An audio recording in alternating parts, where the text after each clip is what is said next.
이게 이집트까지는 민주화 혁명이 일어날 조건이 되는데 리비아는 아마 어려울 것이다. 이란은 더 어려울 것이다. 이렇게 봤는데 그 예상을 뛰어넘는 속도로 진행되고 있습니다. 이게 이런 게 아닌가 모르겠어요. 이 또 구제역처럼 막 번지고 있는데 공통점이 구제역은 공기를 통해서 번지고 이 민주화 혁명도 공기, 공중파, 전파를 통해서 막 번지는 거예요. 전파를 통해서. 이 독재자들. 그러니까 어떻게 보면 짐승에 비교하면 짐승보다도 못한 독재자들 사이에 민주혁명이라는 구제역이 지금 번지고 있는 거예요. 드디어 중국에서도 소규모지만 시위가 일어났어요. 이게 북한에 영향을 줄 가능성이 높아졌어요. 북한에 영향을 줄 가능성이 과거보다 훨씬 더 높아졌습니다. 북한에는 아무 소요 사태가 안 일어날 거다라고 보는 게 대세죠. 그러나 이번에 이 과정을 보면은 뭔가 북한에 큰 충격을 지금 주고 있는 것 같아요. 북한이 큰 충격을 지금 받고 있을 거라고 생각합니다. 뭐냐? 이 인민들한테 마음대로 발표를 하다가는 나중에 정권이 뒤집어지면 나는 죽는다 하는 그런 공포심을 주지 않겠습니까? 인민한테 발표를 하기가 힘들다. 아마 군인들이나 그 김정일 측근은 지금 중동 사태를 보면서 그렇게 생각해요. 그렇게 불안하게 생각해요. 과연 김정일이가 쏴라고 했을 때 마음대로 쏠 수 있겠느냐? 방아쇠를 땡길 힘이 있겠느냐? 점점 약해지는 방향으로 심리적 영향이 가해지리라고 생각을 합니다. 그리고 중동에서 일어나고 있는 이 집단 시위, 민주화 혁명의 하나의 그 조건상의 공통점이 있어요. 첫째는 장기 집권입니다. 장기 집권. 튜니시아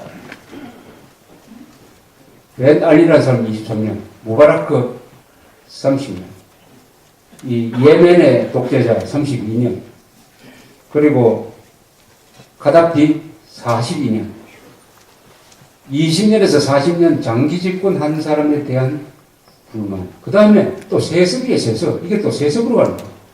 세습. 카다피도 세습, 무바라크도 세습. 벤 알리라는 건 세습은 아니고 그 부인한테 뭐 한참 군대를 많이 줬다고. 그 지금 살레라는 이 예멘 대통령도 세습을 다 시도를 했던 사람. 장기 독재 플러스 세습. 그 다음에 뭐냐? 경제적인 문제. 일자리를 많이 만들었는데 실패했다. 동시에 부패했다. 부패.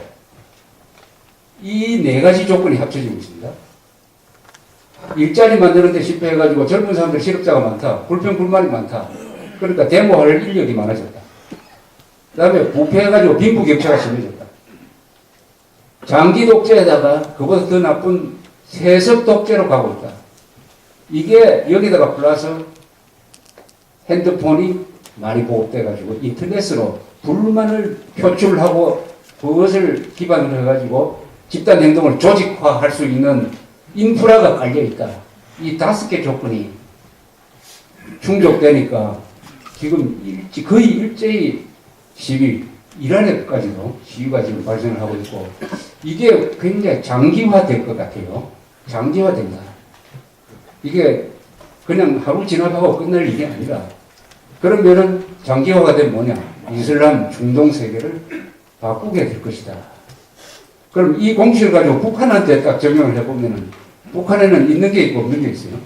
첫째, 장기 집권은 올해가 6년째 아닙니까? 1945년부터 66년째 세습 3대 세습 여기서도 최고, 부패 최고, 그 다음에 일자리 못 만들어가지고 실업 사태 일으킨 거 그것도 요거는 완벽하게 중동보다도 더 큰 조건, 더 좋은 조건을 갖고 있어요. 민주혁명이 일어날 수 있는. 그 다음에 핸드폰 보급률 1%밖에 안 된다. 1.5%. 여기서는 아주 부족해요. 그러나 중동에서 없는 조건이 또 북한 쪽에는 하나가 더 있죠. 그게 뭐냐? 결정적인 수가 있습니다. 이집트에는 대한민국이라는 존재가 없었어요.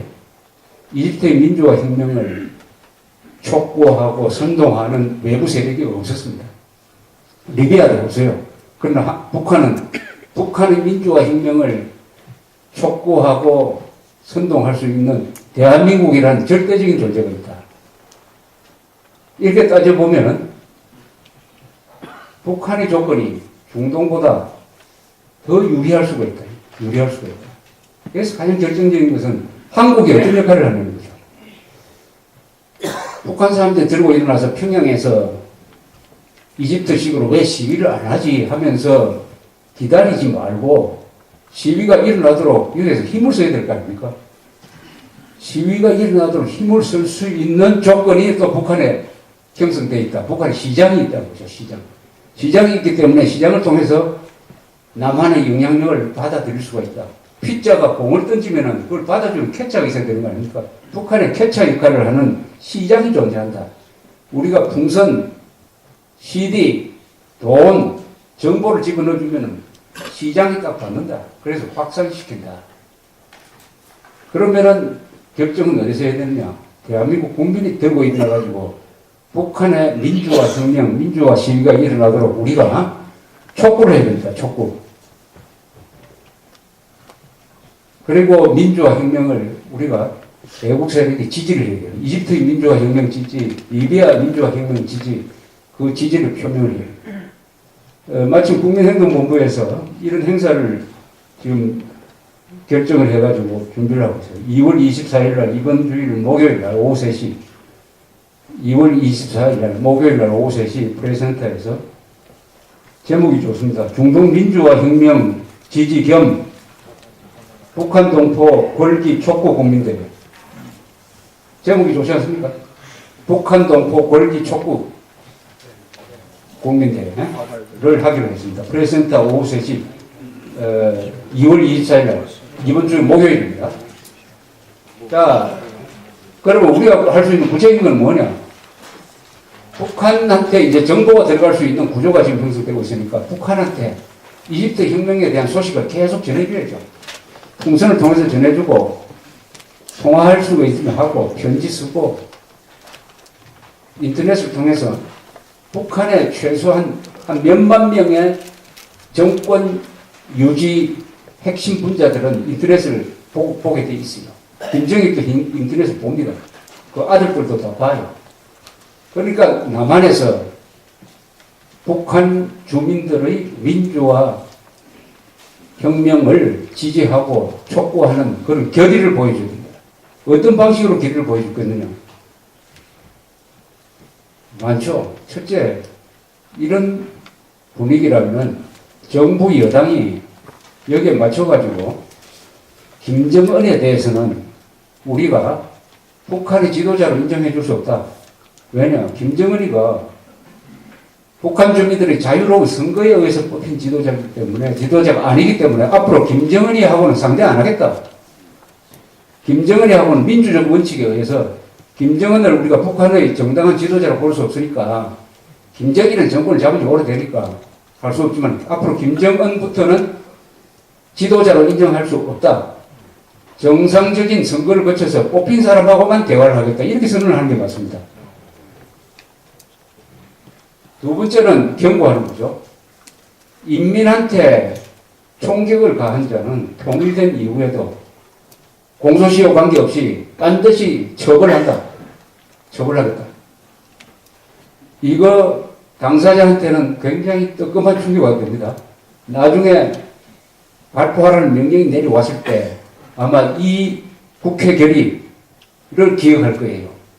내가 이 총을 당겨가지고 진압이 되면은 모르겠는데, 진압이 안 되고 저 인민들이 집권을 한다면 나는 맞아 죽는다.